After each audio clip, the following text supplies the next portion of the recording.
मतलब ट्रेलर में नजर आता है it's very promising ji.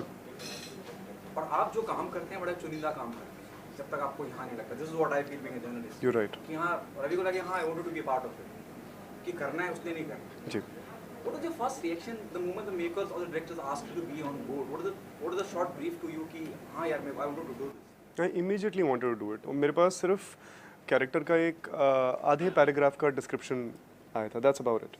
So it was only later when I got to know what the show is all about, what the world is all about. But I remember कि generally जब वो इन चीज़ों की बात जब शुरू होती है तो there is a lot of discussion internally हम और हमारी टीम के साथ डिस्कशन होता है कि ये प्रोजेक्ट जो है where is it, सारे लॉजिस्टिकल बातें आप शेयर करते हो, क्रिएटिव बातें करते हो, should we not, वो सारी बातें होती हैं. But in मत्स्यकांड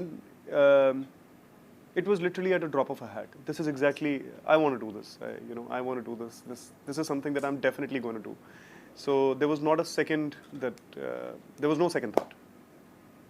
See, अनगिनत किरदार कहीं मुझे ऐसा लगता है कि मैं जॉन अब्राहम को देख रहा हूँ तो धूम 2 के, कहीं मुझे बंटी बबली के अभिषेक नजर आते हैं.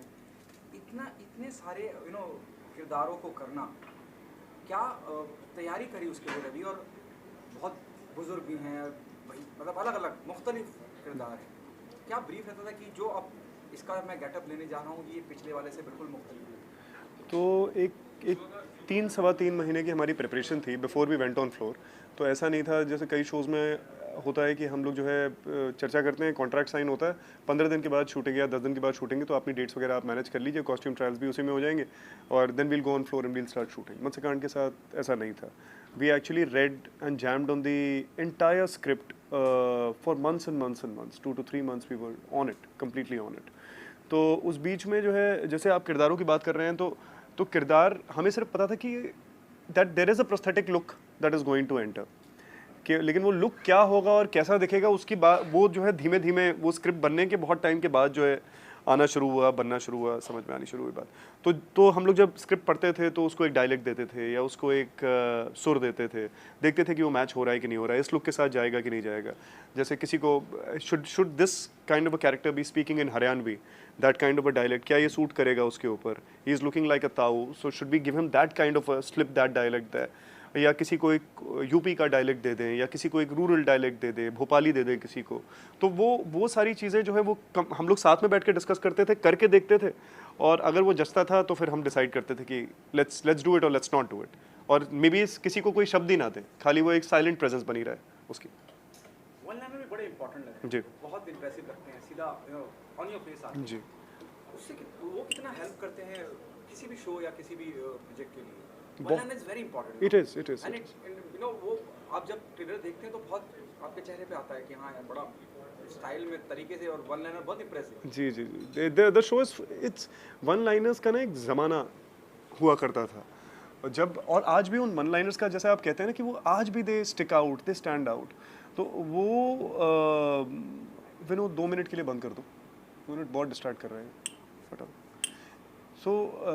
सो वन लाइनर्स का ना एक ज़माना हुआ करता था, और in that 90s kind of thrilling story telling ना उसका रेलेवेंस इतना ज़्यादा था. बट कहीं ना हम लोग एक नीश के लिए कहानियाँ कहनी शुरू हो गए, जो एक बहुत अच्छी बात है, लेकिन उसमें जो वो चार्म, एक थिएट्रिक चार्म, एक मैजिक जो हुआ करता था, वो कहीं रियलिज्म के अंदर कहीं जाके खो गया वो. जैसे ये घर में अपनी माँ को आज तोहफे में देने जा रहा हूँ. हाँ, वो अरे उसमें एक बात थी, आज भी है उसमें. आज खुश तो बहुत हो गए तुम, उसमें बात तब भी थी, आज भी है, आज भी आप सुनेंगे तो जब रवि भैया ये लाइन बोलते हैं उसके अंदर कि आदमी जो है 2 ही बार चैन की नींद सोता है, एक बार माँ की कोख में और एक बार कब्र में. तो वो जब इस तरीके की बात बोलते हैं, that sticks with you, that thought. या एक महान कलाकार को अपनी कला का अंदाज़ा तभी होता है जब सब उसके लिए उठकर ताली बजाते हैं. तो these are things that stick with you, they are reminding you of a very, so to say, a very Salim Javed kind of a storytelling which we have grown up watching. So I look at you, I have known you, that's why I know that you, आप भी उस तरीके के cinema के fan होंगे, मैं तो हूँ. No doubt about it, यार. मतलब वाकई में आप देखिए ना, सिनेमा तो वही है. हाँ, सिनेमा तो वही है जो उन्होंने लिख दिया. Yeah. कि शेर में वजन आ गया. सिनेमा तो वही. With all due respect to all the fantastic actors who are part of this project, Ravi आपकी कितनी जिम्मेदारी बढ़ जाती है जब आप लीड कर रहे हैं, जहाँ आपके समक्ष पीयूष मिश्रा जैसे दिग्गज हैं जिन्हें किसी तारुफ की ज़रूरत ही नहीं है। चाहे उनकी जुबान को ले लीजिए, आप उनके डायलॉग ले लीजिए, जहाँ रवि किशन जैसे मजे हुए कलाकार हैं, वहाँ आपकी जिम्मेदारी कितनी बढ़ जाती है। और how do you feel, you know, to be in a, you know, leading role of a project where you have This kind of a star cast, lucky and more lucky every single day that the moment I would land upon the set and I would know that Piyush ji is here or Ravi Bhaiya is here, I would just count my blessings that maybe someone up there really likes me, that my name is taken in the same breath as a Ravi Kishan or a Piyush Mishra or the artists that I hold in such high caliber, that they have also मतलब एक भी ऐसा मौका नहीं होगा या एक भी ऐसी अपॉर्चुनिटी नहीं होगी सेट पे जहाँ पे इन दोनों दिग्गजों से या राजेश जी से या श्रीकांत जी से, ये सभी मेरे सीनियर्स हैं, या अजय जी जो मेरे डायरेक्टर हैं, या मनोज जो एक यंग 22 साल का डीओपी है मेरे सेट पे, who has created the magic, the kind of aesthetic magic that you're seeing in the show, और नमेश who's been involved in writing the show, etc. कि मैंने एक भी ऐसा मोमेंट अपने हाथ से मैंने स्लिप अवे नहीं होने दिया जहाँ मैं इनमें से किसी से भी कुछ ग्रैब कर सकूँ और उसे अपना बना सकूँ, हमेशा के लिए कुछ सीख सकूँ। तो what's more important for any project, you know, the writer or the director? Oh, everything. Totally everything. A common wavelength and being on the same page is more important than anything else. I mean, हम लोग अभी सलीम जावेद जी की बात कर रहे थे, अब उन्होंने लाइन लिख दी, आज खुश तो बहुत हो गए तुम, बच्चे सामने बोली नहीं या किसी और तरीके से बोल दी, तो क्या वो वर्क करती, इटर्नल बन पाती? तो कोई एक आदमी फिल्म मेकिंग के लिए जिम्मेदार कभी हो ही नहीं सकता। ना वो एक्टर हो सकता है, ना वो राइटर हो सकता है, ना डायरेक्टर हो सकता है, ना कैमरामैन हो सकता है। वो एक यूनिट जो है वो एक ऑर्गेनिज्म है, और वो सिम्बायोटिक ऑर्गेनिज्म है, और एक एक कदम करके अपने लक्ष्य की तरफ बढ़ रही है, जहाँ पे वो एक ऐसा ऐसी एक कहानी कह दे जो मतलब हज़ारों करोड़ों लोगों को पसंद आ जाए, लाखों करोड़ों लोगों को पसंद आ जाए, और सब लोग उसकी चर्चा जो है इन किरदारों के या इन टेक्नीशियंस के, इन एक्टर्स के जाने के बाद भी करते रहें। मतलब हर यूनिट का वही एक लालच होता है ना। So everybody is an integral part of that clockwork machinery. मुझे ये बहुत स्ट्रांग वाइब आ रही है। You are die hard fan of 80s and 90s। I am given a choice, Muqaddar Ka Sikandar, शराबी और शहंशाह, कोई एक इन तीनों में से बच्चन साहब का कोई एक मुकद्दर का सिकंदर, मुकद्दर का सिकंदर, बस मुकद्दर का सिकंदर। मुझे I think it has a good ring to it.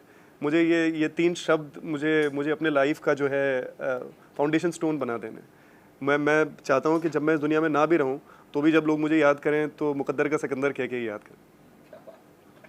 बहुत से हमने शोज भी देखे हैं, फिल्में भी देखे थे, मैंने शुरुआत में ही कहा, इसी तरह की बैकग्राउंड कहानी को आधारित रख के ये बाकी उन कॉन्सेप्ट को लेके, खास करके उन स्टोरी टेलिंग को लेके कैसे अलग है। जब मैं कॉनमैन की बात करूँ, मैं समझा नहीं। हमने बहुत कुछ ऐसा देखा है। जब हम कॉनमैन की बात करते हैं, बंटी बबली देखी है हमने, और भी कई फिल्में देखी हैं, कई शोज भी देखे हैं।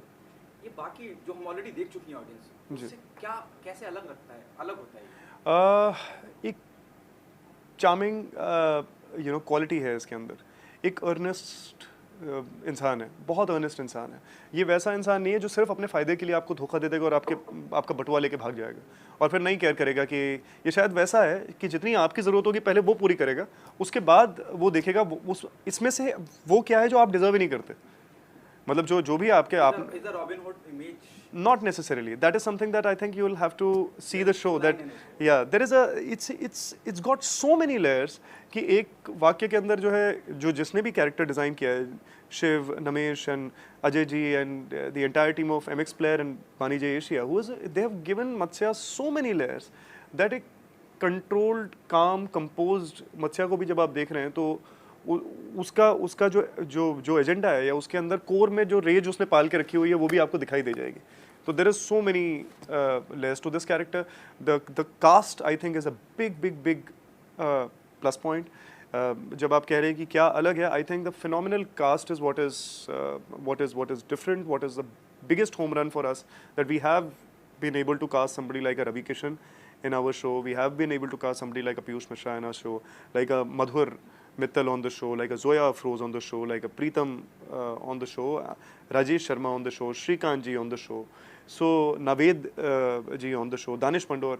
So I think ये जो टीम बन गई ना, एक सिम्बायोटिक टीम बन गई, ये इसका सबसे अलग चीज़ है और सबसे बड़ी विक्ट्री है हमारी।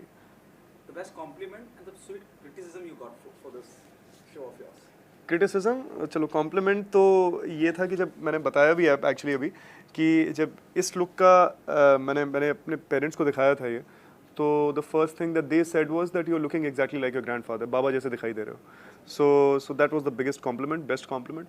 और क्रिटिसिज्म जो था, इसमें एक लुक है जो यहाँ नहीं है, which is younger version of Matsya.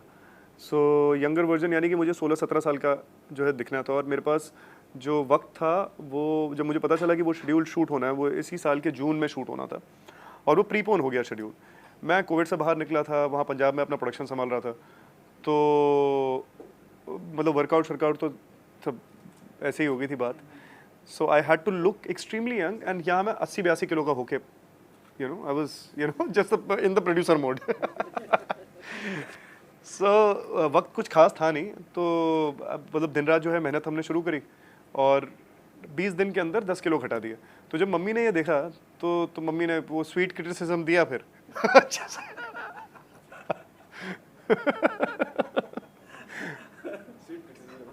Mummy की तरफ से।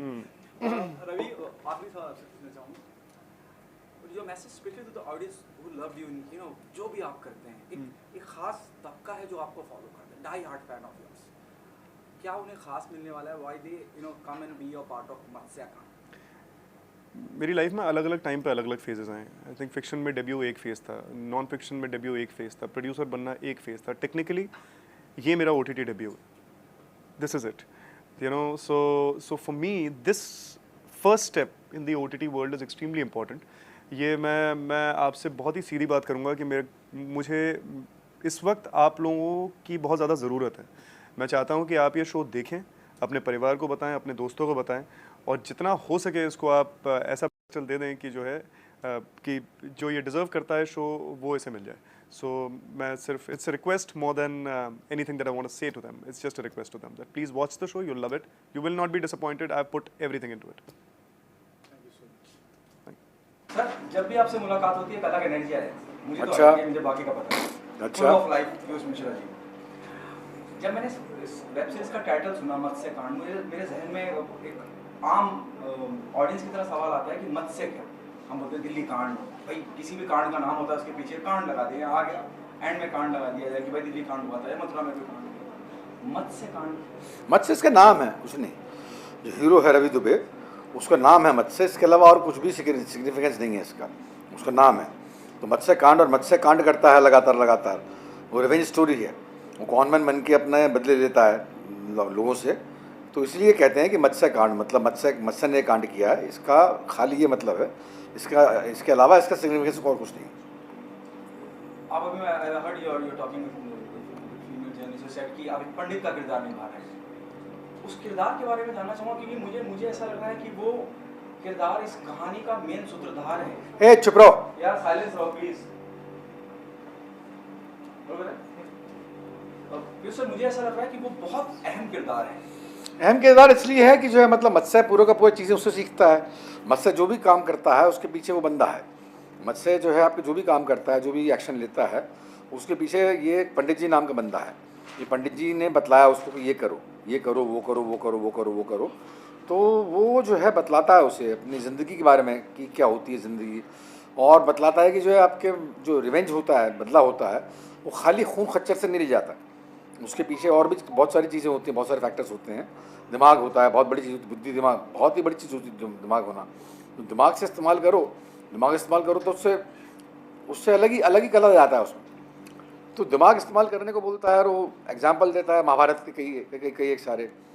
मोहिनी अवतार बतलाता है कि जब कृष्ण ने डिस्गाइज लिया था, अवतार लिया था, और पुराने ज़माने में इसे छिलिया कहते थे, आज के ज़माने में इसे कॉनमैन कहते हैं।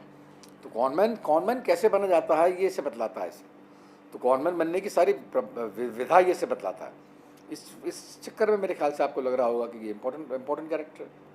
नो डाउट अबाउट इट, मतलब वो ऐसे ही महसूस हो रहा है जब कि मैं सूत्रधार हूँ और मैं बता रहा हूँ, जब मैं जहाँ इकोनॉमिक्स की बात करता हूँ, जहाँ मैं महाभारत के उदाहरण लेके किसी को बता रहा हूँ कि मैं ज़िंदगी का उतना तजुर्बा लेके बैठा हूँ। मेरे ख्याल से ऐसा ही है, ज़िंदगी के तजुर्बे लेके बैठा हुआ है। बहुत सारे तजुर्बे हैं इसके पास में, और वो तजुर्बे अपने सारे इसके साथ बांटता है, और ये ध्यान से सुनता है। तो आपको क्या ब्रीफ था पीयूष सर, क्योंकि आप भी बहुत चुनिंदा, बहुत कम प्रोजेक्ट का हिस्सा बनते हैं, जहाँ तक मुझे समझ में आता है कि जब तक आप खुद किसी चीज़ से मुतमईन नहीं हो जाते, हाँ नहीं कहते, आपको क्या ब्रीफ था जब आपने कहा यस मुझे ये पंडित का किरदार करना है? नहीं कुछ भी ब्रीफ नहीं था, मुझे ये बतलाया गया था कि ऐसे ऐसे कैरेक्टर है और जेल में इससे मिलता है और जेल में इसे इन्फ्लुएंस करता है, he is very influence by this Pandit ji, और जेल में पहचानता है कि इसके अंदर पोटेंशियल है, इसके अंदर क्षमता है, क्षमता देख कर बात करता है, ऐसी किसी बंदे को नहीं चुन लेता है, इसको देखता है, उसको पहचानता है कि इसके अंदर क्षमता है, इसके अंदर पोटेंशियल है कुछ सीखने की, फिर इसे सीख देता है।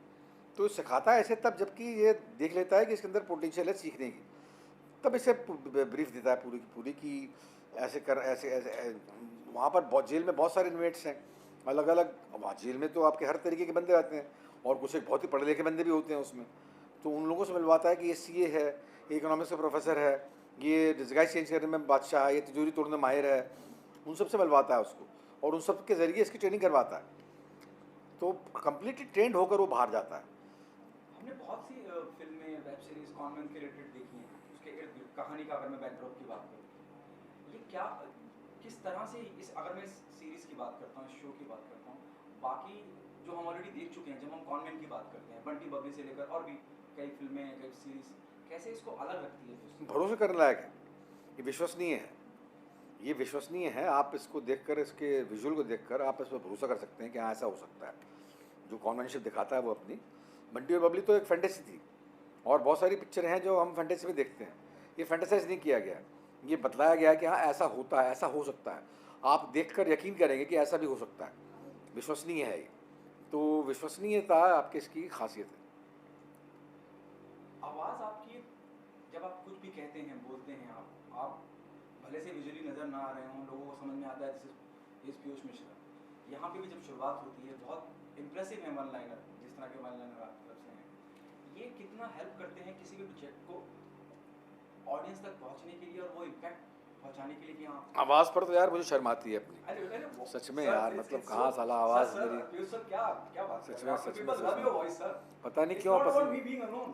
पता नहीं क्यों पसंद करते हैं यार, मुझे तो आवाज़ पर शर्म आती है अपनी। अरे इतनी बेहतरीन आवाज है, मेरी बात मैं आपके रूबरू बैठा इसलिए नहीं बोल रहा हूँ। नहीं किसी ठीक, को अच्छी कुछ बात है, नहीं। अच्छी काम में सही कोई- नहीं, अपनी आपको तारीफ कोई सुनना नाम भी किसको देख रहा हो, पसंद नहीं आपको आता, कोई नाम भी देख रहा हो, कोई सुनेगा तो बोलेगा हाँ ये पीयूष मिश्रा की आवाज है। अपनी तारीफ सुनना किसको पसंद नहीं है, तो मुझे भी पसंद है, ऐसी बात नहीं है, लेकिन आवाज़ करती है, इकलौता जरिया जो है आदमी तक पहुंचने का, ऑडियंस तक पहुंचने का, सबसे पहली चीज़ आवाज़ ही होती है ना, जिससे ऑडियंस को मालूम पड़ता है कि हाँ आप इससे बात कर रहे हैं, सबसे पहली चीज़ आवाज़ होती है, आवाज़ होती है, तो आवाज़ से जो है लोग बाग पहचान, आवाज़ से लोग बाग यकीन करते हैं कि हाँ भाई ये बंदा बोल रहा है, आवाज़ से पहली बार जानते हैं कि आपकी कौन सा कैरेक्टर है, क्या है क्या नहीं, तो इसीलिए आवाज़ की इम्पोर्टेंस है ज़िंदगी में।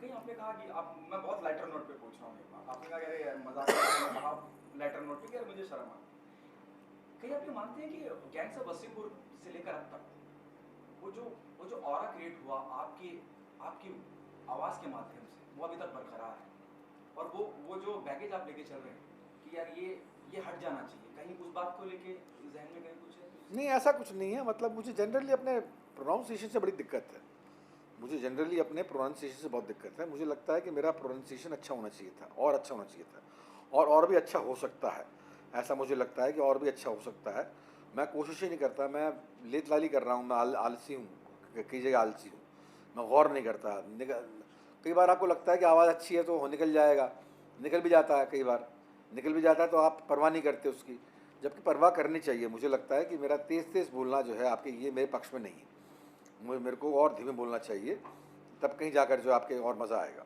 तो इसी चक्कर में मैंने बोला, उसका कोई बैगेज नहीं है मेरे अंदर। अब गैंग्स ऑफ वासेपुर हो गया यार, पता नहीं क्यों लोग बाग याद करते हैं उस फिल्म को, अब हो गया अब गैंग्स ऑफ वासेपुर हो गई यार, एक बार हो गई, ख़त्म हो गई बातचीत, साली क्या गैंग्स ऑफ वासेपुर बार बार याद करना उस चीज़ को।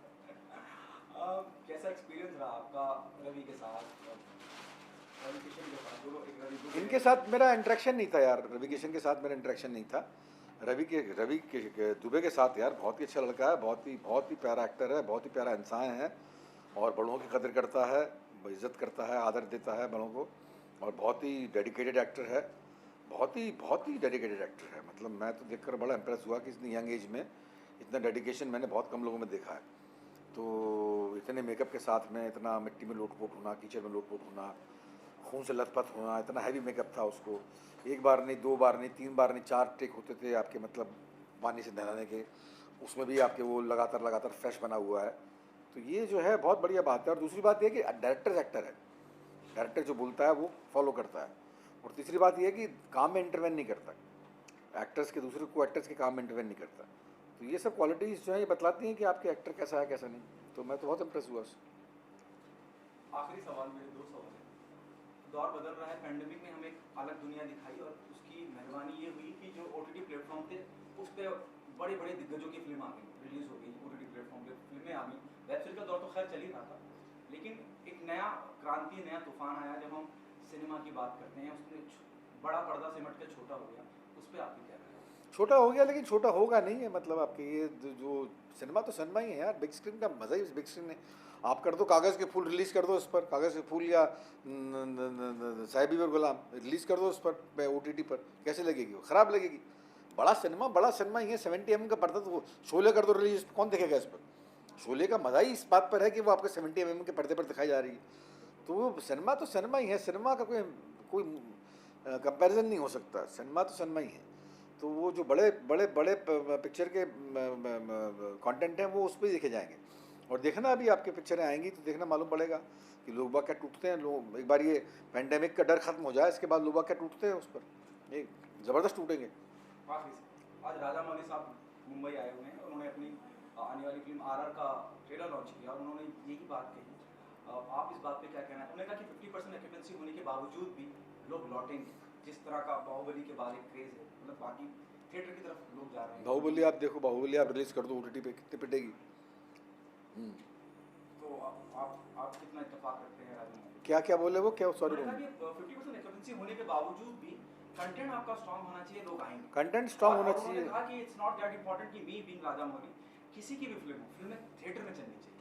हाँ, थिएटर में चलनी चाहिए और वो आपके कंटेंट स्ट्रांग होना चाहिए। सही बोल रहे हैं वो, बिल्कुल कंटेंट स्ट्रांग होना चाहिए। लोग बाग आएंगे देखने के लिए, 5 बार लोग बाग आएंगे देखने के लिए, कोई टेंशन नहीं है, कोई टेंशन नहीं। बिंदास बनाते चलो आप, जो है मतलब ओटीटी कितना भी इन्फ्लुएंशियल हो जाए वो सिनेमा को रिप्लेस नहीं कर सकता, ये तय बात है। सिनेमा के प्लॉट्स बांधे नहीं जा सकते इसमें। That's all. Thank you so much. Thank you sir.